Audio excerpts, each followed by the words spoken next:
नमस्कार दोस्तों, मैं विक्रम सिंह स्वागत करता हूं आपका एक बार फिर अपने YouTube channel GK with Vikram Singh Chauhan पर। मध्यकालीन भारतीय इतिहास। जी हाँ, मध्यकालीन भारतीय इतिहास की सीरीज में आज ही हमारा 7वां वीडियो है। इससे पहले हम मध्यकालीन भारतीय इतिहास में देख करके आ चुके हैं कि किस तरह भारत पर आक्रमणकारी है, जिसमें हमने कासिम पढ़ा, गजनवी पढ़ा, गौरी पढ़ा। जी हाँ, कासिम, गजनवी और गौरी। और गौरी के आक्रमण के बाद में किस तरह से भारत की राजनीतिक स्थिति में परिवर्तन आता है। गौरी के द्वारा एक महत्वपूर्ण युद्ध किया गया जिसका नाम था तराइन का द्वितीय युद्ध। और इस द्वितीय युद्ध में, तराइन के सेकंड युद्ध में, गौरी की विजय होती है और दिल्ली और अजमेर की सत्ता गौरी को मिल जाती है। इसके बाद गौरी चंदावर पर आक्रमण करता है। चंदावर के युद्ध में कन्नौज पर आक्रमण करता है और कन्नौज को भी विजय कर लेता है। गौरी का एक सेनापति जिसका नाम है बख्तियार खिलजी, वो गौरी के लिए बंगाल और बिहार की विजय करता है। तो इस तरह से उत्तर भारत के एक बड़े भूभाग पर गौरी की सत्ता कायम हो जाती है। और तराइन के द्वितीय युद्ध में तराइन के द्वितीय युद्ध को विजय होने के बाद में भारत में विजित प्रदेशों का गवर्नर या सूबेदार गौरी अपनी एक महत्वपूर्ण गुलाम कुतुबुद्दीन ऐबक को बनाता है। 1206 में गजनी लौटते समय गौरी की मृत्यु हो जाती है और भारत का जो साम्राज्य था गौरी के द्वारा स्थापित किया गया, उसका प्रबंधक कुतुबुद्दीन ऐबक रहता है। यहां तक की बात अपन करके आ चुके थे। इसके बाद में हमारा जो नेक्स्ट क्लास था उसमें हमने देखा था मध्यकालीन भारतीय इतिहास के शोध या फिर सल्तनत काल को जानने के ऐतिहासिक शोध, जिसमें हमने बहुत सारे इतिहासकार, उनके द्वारा लिखी गई रचनाएं देखी थी, जिनका जिक्र अब बार बार होगा। तो मैंने आपको पहले ही सभी इतिहासकार और रचनाओं के बारे में बता दिया। आज की जो हमारी क्लास रहेगी वह क्लास रहेगी गुलाम वंश, या इसे ममूलक वंश भी कहते हैं। गुलाम या ममूलक वंश भी कहते हैं। गुलाम या ममूलक वंश 1206 से लेकर के 1290 तक चलेगा। 1206 से लेकर के 1290। इससे पहले इंट्रोडक्शन क्लास में हम चर्चा कर चुके थे कि संपूर्ण सल्तनत काल का जो समय रहेगा वो 1206 से लेकर के 1526 तक रहेगा। और इसमें 5 वंश रहेंगे। कितने वंश रहेंगे? 5। सभी पिछली क्लास में बता चुका हूं, जिसमें पहला वंश गुलाम वंश होगा, दूसरा वंश खिलजी वंश होगा, तुगलक वंश होगा, सैयद वंश होगा और लोदी वंश होगा। तो यहां तक की बात भी अपन कर चुके हैं। आज हम बात करेंगे गुलाम या ममूलक वंश की। ठीक है, तो गुलाम या ममूलक वंश में टोटल 11 शासक होते हैं। गुलाम या ममूलक वंश में टोटल या कुल 11 शासक होते हैं। उन 11 शासकों के नाम अपन देखते हैं। पहले, सबसे पहले गुलाम वंश की सत्ता जिसके हाथ में आती है उसका नाम है कुतुबुद्दीन ऐबक। ऐबक की मृत्यु के बाद में कुछ समय के लिए शासक बनते हैं आराम शाह। लेकिन आराम शाह को पराजित करके कुतुबुद्दीन ऐबक का दामाद इल्तुतमिश शासक बनता है। इल्तुतमिश अपना उत्तराधिकारी अपनी पुत्री रजिया को चुनता है, लेकिन जो इसके अमीर वर्ग के लोग थे वो रजिया को उत्तराधिकारी स्वीकार नहीं करते हैं। और इल्तुतमिश के एक अन्य पुत्र जिसका नाम था रकनुद्दीन फिरोज शाह को गद्दी पर बैठा देते हैं। 8 माह की सत्ता रहती है रकनुद्दीन फिरोज शाह की। उसके बाद रजिया सुल्तान रकनुद्दीन फिरोज शाह को पराजित करके स्वयं सुल्तान बनती है। रकनुद्दीन के बाद सुल्तान बनती है रजिया सुल्तान। रजिया सुल्तान का लगभग 3.5 वर्ष का शासन रहा। अमीर वर्ग महिला की सत्ता को स्वीकार नहीं कर पा रहा था। बार बार रजिया सुल्तान के विरुद्ध कूटनीतियां करी गई, उसको पराजित करने का प्रयास किया गया। और फिर अंत में जाकर के तुर्कान चहलगानी, जो 40 गुलामों का दल था जिसकी स्थापना इल्तुतमिश ने की थी, उनको सफलता मिलती है और रजिया सुल्तान का पतन कर देते हैं। और रजिया सुल्तान के बाद में रजिया का भाई बहराम शाह शासक बनता है। बहराम शाह की सत्ता भी 2 वर्ष की ही रहती है। उसके बाद मसूद शाह शासक बनता है। मसूद शाह की बाद में नासिरुद्दीन शासक बनेगा। जो लगभग 20 वर्ष तक सत्ता करे। और नासिरुद्दीन के बाद में सत्ता होगी बलबन के हाथ। बलबन के बाद उसका एक पुत्र कैकुकाबाद और दूसरा उसका पुत्र, सॉरी दोनों ही पुत्र हैं, कैकुकाबाद और कैमूस गद्दी पर बैठते हैं। तो इस तरह से ये इस वंश के शासक आपके पास एक साथ जो 11 शासक है, ठीक है। अब ये तो मैं पहले बता चुका था, लेकिन डिस्कस क्यों हमें वापस इन 11 शासकों को क्यों बनाना पड़ा? क्योंकि गुलाम वंश, ममूलक वंश, इनमें थोड़ा सा डिफरेंट बताना है कि क्या है। वैसे अगर देखा जाए तो ये एक वंश नहीं कह सकते हम, इस 11 शासकों को गुलाम वंश का या ममूलक वंश का भी नहीं कह सकते, क्योंकि इसमें अलग अलग वंश के शासक हैं। कुतुबुद्दीन ऐबक के द्वारा कुतुबी वंश की स्थापना की गई थी, ठीक है। इसने जो वंश चलाया था वो कुतुबी वंश था, जिसमें ये स्वयं और इसका पुत्र आराम शाह आता है। चाहे इसकी पुत्र की सत्ता बहुत कम समय की रही हो, लेकिन कुतुबुद्दीन ऐबक और इसका पुत्र आराम शाह कुतुबी वंश के थे। तो कुतुबी वंश की स्थापना कुतुबुद्दीन ऐबक ने। गुलाम वंश का पहला शासक भी कौन है? कुतुबुद्दीन ऐबक। जब इल्तुतमिश गद्दी पर बैठता है तो इल्तुतमिश के द्वारा अपना एक वंश चला जाता है जिसका नाम है शमसी वंश। कौन सा वंश है? शमसी वंश। तो इल्तुतमिश, उसका पुत्र रकनुद्दीन फिरोज शाह, उसकी पुत्री रजिया, फिर उसका पुत्र बहराम शाह, उसका पुत्र मशूद शाह और नेक्स्ट उसका पुत्र नासिरुद्दीन, ये सभी किस वंश के हैं? शमसी वंश के। और जब बलबन गद्दी पर बैठता है तो बलबन के द्वारा एक वंश चला जाता है जिसका नाम है बलबनी वंश। तो इस तरह से ये 11 शासक 3 वंशों के शासक है। जैसे हम मुगल वंश को पढ़ते हैं तो मुगल वंश में मुगल काल के ही शासक आएंगे, तो ऐसे इनको 3 वंश। लेकिन बहुत कुतुबुद्दीन ऐबक, आराम शाह बहुत कम समय के लिए, बलबन कैकुकाबाद की सत्ता भी कम समय के लिए, हाँ इल्तुतमिश की और उसकी उत्तराधिकारी सत्ता थोड़ी लंबे समय तक चली। तो इतिहासकारों ने इन सभी 11 शासकों को मिलाकर के गुलाम वंश नाम दिया। गुलाम वंश नाम देने का रीजन क्या था? इसमें जो कुतुबुद्दीन ऐबक है वो गौरी का गुलाम था, इल्तुतमिश है ये कुतुबुद्दीन का गुलाम था, बलबन है ये इल्तुतमिश का गुलाम था। तो ऐसे इसमें 3 शासक ही गुलाम है। कुतुबुद्दीन ऐबक गुलाम है, इल्तुतमिश गुलाम है और बलबन गुलाम है। बाकी ये गुलाम नहीं है। आराम शाह कुतुबुद्दीन ऐबक का पुत्र है, ये सभी इसके पुत्र और पुत्रियां, पुत्री है, ये भी इसके पुत्र है।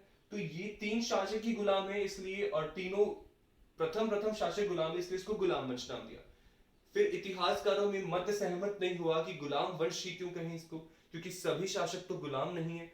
इल्तुतमिश दासत्व के पद से मुक्त हो जाता है, कुतुबुद्दीन ऐबक उसको दासत्व के पद से मुक्त करता है, अपनी पुत्री का विवाह करता है, आगे जाके वो सुल्तान भी बनता है। तो फिर वो उससे उत्पन्न होने वाले पुत्र गुलाम कैसे होंगे?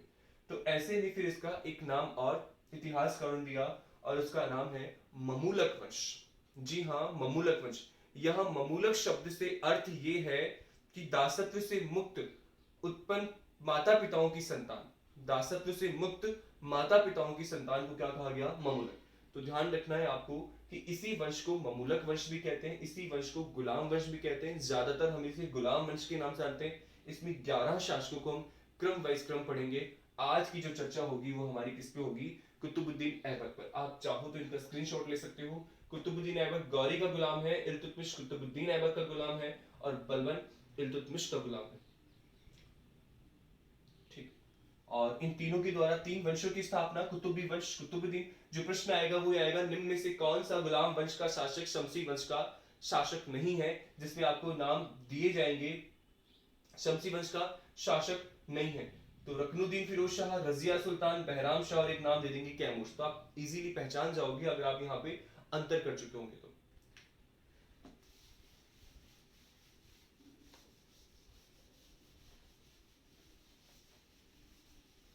ठीक है, अब नेक्स्ट बात है वो हम सीधे राइट करते हैं। इस वंश का जो पहला शासक था कुतुबुद्दीन ऐबक।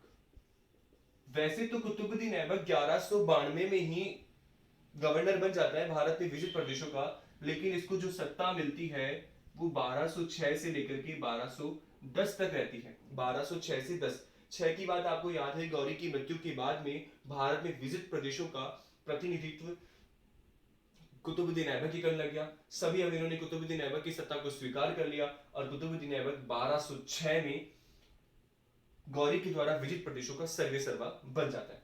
पहली बात अपन ये देखेंगे कि कुतुबुद्दीन सुल्तान की उपाधि नहीं लेता है। कुतुबुद्दीन जो शासन करता है वो मलिक के नाम से और सिपह सालार के नाम से शासन करता है। मलिक और सिपह सालार के नाम शासन करता है। रीजन क्या था?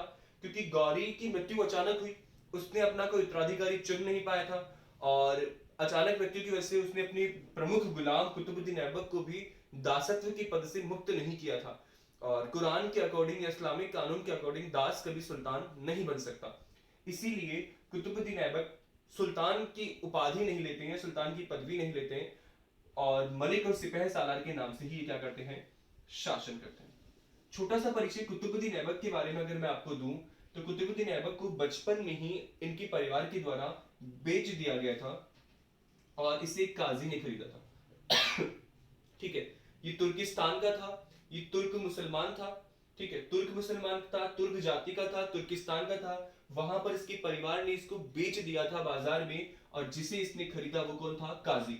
अब काजी इस्लामिक कानून नियमों का बहुत अच्छा ज्ञाता है, तो काजी ने अपने इस गुलाम कुतुबुद्दीन ऐबक को बहुत अच्छी शिक्षा दी। इसे धनुर्विद्या सिखाई, इसे घुड़सवारी सिखाई, इसे राजनीतिक कूटनीतिक सभी प्रकार की शिक्षा दी गई। उस समय तुर्क में गुलामों को भी अच्छी शिक्षा देने का प्रावधान था जिससे कि वो अच्छी कीमत मिलने पर आगे उस गुलाम को बेच सके। तो काजी ने भी कुतुबुद्दीन ऐबक को शिक्षा दीक्षा देकर के और अच्छी कीमत में बेचने के लिए खरीदा। तो काजी ने कुतुबुद्दीन ऐबक को शिक्षा दी अच्छी और समय आया और एक समय के बाद में काजी ने कुतुबुद्दीन ऐबक को गौरी को बेच दिया। किसको बेच दिया? गौरी को। और अपनी योग्यता के दम पर कुतुबुद्दीन ऐबक गौरी के प्रमुख गुलामों में नियुक्त होता है और ऊंचे से ऊंचे पद को प्राप्त करता है। तो अपनी योग्यता के दम पर कुतुबुद्दीन ऐबक गौरी के प्रमुख गुलामों में शामिल होता है और ऊंचा पद भी प्राप्त करता है। अगर आप योग्य हो तो ऊंचा पद भी प्राप्त कर सकते हैं। ये निश्चित नहीं करता कि आप गुलाम हैं या फिर किसी राजा के पुत्र हैं या फिर किसी महत्वपूर्ण काजी के पुत्र हैं। किसके पुत्र? आप गुलाम हो तो भी ऊंचा पद प्राप्त कर सकते हो। तो गौरी ने इसको खरीदा और गौरी ने इसे अपना प्रमुख गुलाम बना के रखा। फिर भारत में जब गौरी के द्वारा आक्रमण किए गए या उन अभियानों में कुतुबुद्दीन ऐबक गौरी के साथ था, जैसे कि तराइन का प्रथम युद्ध, तराइन का द्वितीय युद्ध, चंदावर का युद्ध, इस तरह बहुत सारे जो अभियान थे भारत में, उस सभी अभियानों में कुतुबुद्दीन ऐबक गौरी के साथ था। ठीक है, साथ हुआ। अब ये वाला चैप्टर खत्म करते हैं। गौरी की मृत्यु हुई और ये बात आपको पता है कि कुतुबुद्दीन ऐबक गौरी की मृत्यु के समय भारत में उसकी प्रतिनिधि के रूप में कार्य कर रहा था और जहां पर कुतुबुद्दीन ऐबक था उस समय वो लाहौर। तो कुतुबुद्दीन ऐबक ने अपने प्रशासन की राजधानी भी कौन सी बना दी है? लाहौर। ठीक है, तो कुतुबुद्दीन ऐबक ने भारत की राजधानी कौन सी बनाई? लाहौर राजधानी बनाई थी। दिल्ली जो राजधानी बनाएगा वो इल्तुतमिश होगा। तो अभी कुतुबुद्दीन ऐबक की राजधानी कौन सी है? लाहौर। लेकिन फिर भी उसने जो भारत का क्षेत्र है जिसमें दिल्ली, अजमेर या मध्य क्षेत्र है, उन वहां का प्रशासन चलाने के लिए इंद्रप्रस्थ को चुना। इंद्रप्रस्थ में अपना प्रमुख केंद्र बनाया, लेकिन राजधानी इसकी कौन सी रहेगी? लाहौर रहेगी। ठीक है, कुतुबुद्दीन ऐबक को कुरान ख्वा कहा गया, लाख बख्श कहा गया और पीर बख्श कहा गया। ये इसके उपनाम है कुतुबुद्दीन ऐबक के। कुरान खां से तात्पर्य यह है कि कुतुबुद्दीन ऐबक जब काजी के साथ था तो इसने कंठस्थ कर लिया था कुरान, जो इस्लामिक धार्मिक पुस्तक थी उसे कंठस्थ कर लिया गया, इसलिए इसलिए कुरान खां कहा गया। कुतुबुद्दीन ऐबक जब वो सुल्तान बना या फिर अपन कहें कि शासक बना तो उसने बहुत सारा दान दिया और वह दान लाखों का दिया। बख्श का मतलब है दाता, तो लाखों का दान देने की वजह से कुतुबुद्दीन ऐबक को लाख बख्श कहा गया। पीर से तात्पर्य है हाथी से, तो कुतुबुद्दीन ऐबक ने हाथियों का भी दान किया इसलिए इसको पीर बख्श कहा गया। तो मलिक और सिपह सालार के नाम से शासन किया, लाहौर को राजधानी बनाई, यहां से ही प्रशासन चलाया, भारत में इंद्रप्रस्थ का प्रमुख केंद्र बनाया। कुरान खां, लाख बख्श और पीर बख्श ये इसके उपनाम या उपाधियां हैं कुतुबुद्दीन ऐबक की। अब बात करें थोड़ी सी और आगे।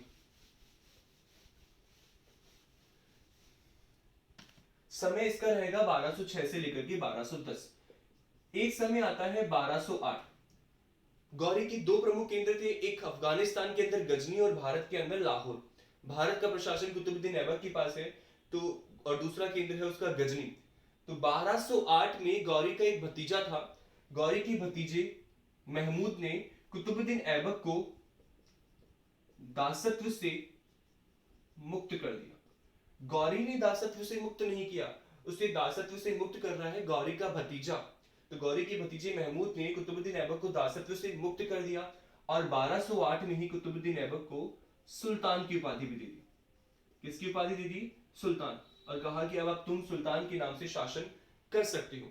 ठीक है, तो दासत्व से मुक्त सुल्तान की उपाधि देने वाला गौरी का भतीजा महमूद था 1208 में। कुतुबुद्दीन ऐबक का शासन बहुत कम समय तक रहा। कुतुबुद्दीन ने अपने नाम के सिक्के नहीं चलाए, और जब वो पदभार ग्रहण करता है, यानी कि दिल्ली की लाहौर से सत्ता ग्रहण करने का कार्य प्रारंभ करता है, या प्रोसेस उसको शुरू करता है, तो इस्लाम कानून में नियम है कि सुल्तान बनने के बाद वह अपने नाम का खुतबा पढ़वाता है। लेकिन कुतुबुद्दीन ऐबक जब सुल्तान की पदवी ही नहीं लेता, तो ना ही अपने नाम का खुतबा पढ़ाता है। ठीक है, अपने नाम का उसने खुतबा भी नहीं पढ़वाया और ना ही उसने अपने नाम के सिक्के चलवाए।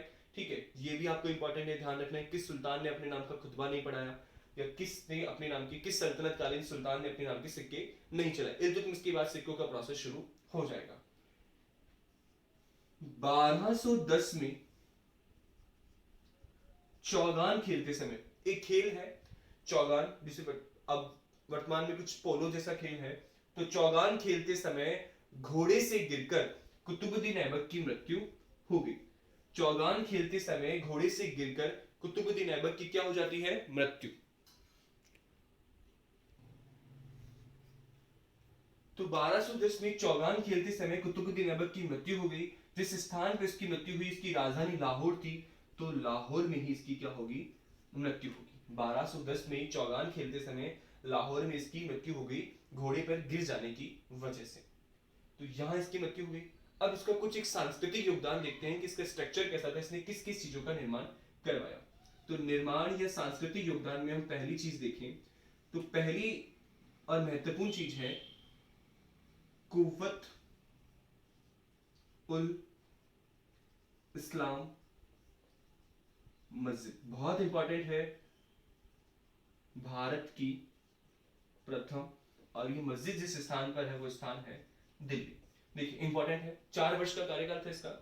वैसे ये प्रबंधक के रूप में भी रहा, तो प्रबंधक के रूप में रहा उसी समय कुतुबुद्दीन ऐबक ने भारत की दिल्ली में कुव्वत उल इस्लाम मस्जिद का निर्माण करवाया, जो कि भारत में बनी पहली मस्जिद थी।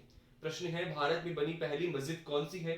कुव्वत उल इस्लाम मस्जिद। भारत में बनी पहली मस्जिद किस जगह पर है? दिल्ली में। भारत में बनी पहली मस्जिद किसने बनाई? कुतुबुद्दीन ऐबक ने। कहां पर बनाई? कुव्वत उल इस्लाम मस्जिद। दिल्ली में एक किला था जिसका नाम था राय पिथौरा, जो पृथ्वीराज चौहान का किला था। उसी किले की ध्वस्त करके, या उसी किले के अवशेषों पर, या उसी किले के स्थान पर कुव्वत उल इस्लाम मस्जिद बनाई, जो भारत की पहली थी। दूसरा महत्वपूर्ण योगदान ये है, 2.5 दिन का झोपड़ा, जो कि बनाया कहां? अजमेर में।